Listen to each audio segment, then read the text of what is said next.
But before we start, please take a moment to give this video a like, subscribe to Happy World, and hit the bell so you'll never miss these great stories. In the hospital will be able to have his extra limbs removed through surgery. According to the report, Dr. Raju believes she was carrying triplets, but one of the infants has been matched to the young girl. Experts in medicine Rohitash Meena, MD, Raju gave birth to the twins spontaneously at 2:46 a.m. According to the surgeon who handled the delivery, the male child is absolutely normal, but the female is truly a set of conjoined twins. We're able to stabilize her vitals after putting her on oxygen support because she was having breathing issues. The mother and the father of the infant did not receive an ultrasound during their pregnancy and were distressed when their daughter was delivered, according to the doctor. When Raju and Bahular Gujar learned they were expecting their first child, they couldn't have been happier. The illiterate parents had not had an ultrasound and were thus unaware that they were expecting twins. They had chosen against undergoing an ultrasound and were in a state of distress following the birth of the infant girl. In the United States, continuing to conceive triplets is more difficult than conceiving twins. According to estimates, 4,309 million births, or around 1% of all births, or 1 in every 1,000 will be triplets. Twins born at the same time are far more uncommon, occurring in 1 out of every 49 to 189,000 births, with a pie distribution in Africa and Southwest Asia. It's awful that both of these things happen at the same time. However, both the mother and the male child are doing well, and we can only hope that the doctors will be able to remove the extra limbs.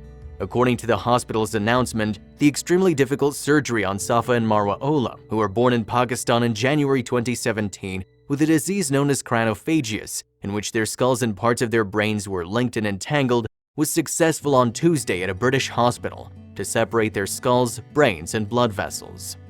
According to David J. Dunaway, who co-led the surgical team that dealt with the twins, cranophagus is an extremely unique and complicated condition. According to him, the treatment that took place in February was the most intricate such separation his team has ever attempted. Only approximately 15 sets of craniophagous twins are predicted to survive past the first 30 days of life, and having the link extend into the brain tissue is much rarer. Cutting-edge technologies like virtual reality, improved imaging, and three-dimensional fast prototyping, according to Dunaway, which helped in the process. The disconnection using scans of the girl's brains and blood vessels, the surgeons were able to plan and practice the procedure in advance, lowering the risk of complications. The therapies were carried out at London's Great Ormond Street Hospital, and the girls healed sufficiently to be discharged 4 months later on July 1st. These cutting-edge scientific methods considerably increased the likelihood of the kids surviving. Despite the fact that their latest procedure was 5 months ago, their brains were more intertwined than other sets of cranophagus twins, making separation the most challenging yet. According to their doctors, Safa and Marwa are making slow but steady improvement, but they will need more time to recover and rehabilitate. In a similar case, a 7-month-old baby born with 8 limbs undergoes a life-changing surgery because his Iraqi family would not allow him to have surgery for his polymelia condition. The boy traveled to India for treatment after doctors in his home country of Iraq were unable to perform the treatment. The young boy was initially denied surgery due to a lack of available facilities, but after being diagnosed with polymelia in October of last year, he was finally able to receive the care he needed. Karam Sarmed, a resident of Baghdad, Iraq, was admitted to the JP hospital in Noida, northern India. Karam was born with an abnormally large number of limbs compared to his peers due to a congenital condition known as polymelia. Karam possessed 4 extra limbs, 2 hands and 2 legs, which he could use to walk around. However, one of the limbs was significantly shorter than a regular-sized leg, and the other was separated into 2 separate limbs. A leg and a hand appeared on Karam's stomach.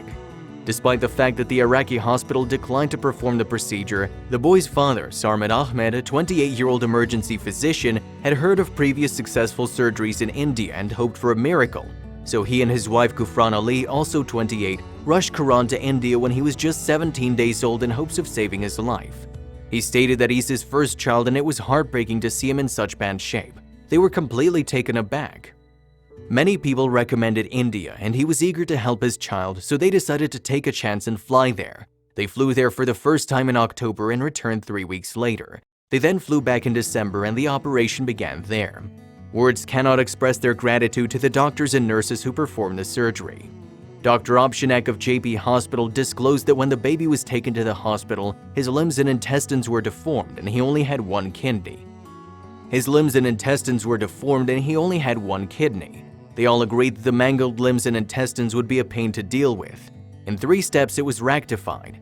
Dr. Gauravra Thor, a senior physician at JP Hospital's orthopedics department, revealed that in the final stage of the operation, Crum's club feet were handled and the 2 limbs that protruded from his stomach were removed.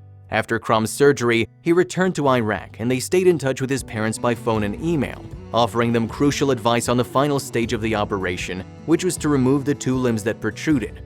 Despite the fact that they left the boy's left leg was only partially developed, physicians were able to complete its growth by transplanting muscles. Karam can now walk on his own 2 legs like any other kid. During the procedure, which included pelvic osteometry surgery on the right side of his body, Karam's back was also corrected. The Kormas family will remain in the hospital until he is able to return to Iraq on his own. His son is fine, said Dr. Samad, and his health is pretty stable, and he was more than delighted to tell that he's responding well to treatment. What precisely is polymelia? Polymelia is a congenital male development in which a child is born with more limbs than is normal for their age, usually 5 or more. The extra limb is frequently shaped and sized abnormally, and it may appear as a shrunken limb. The presence of supernumerary limbs is defined as the presence of additional limbs in excess of the regular number. When polymelia takes the form of dipygus deformity, which is a severe congenital anomaly in which the body axis forks along the abdomen and lower extremities, such as the pelvis and legs, become duplicated. The disease is known as double pelvis and 4 legs. It is impossible to assess the prevalence of polymelia in the Indian population on its own. Despite this, the total prevalence of birth defects in India ranges from 61 to 69.9 per 1,000 live births. Because polymelia is such an uncommon illness, it's probable that it only accounts for a small percentage of all birth defects in the general population. Thank you for taking the time to watch this video, and subscribe for more.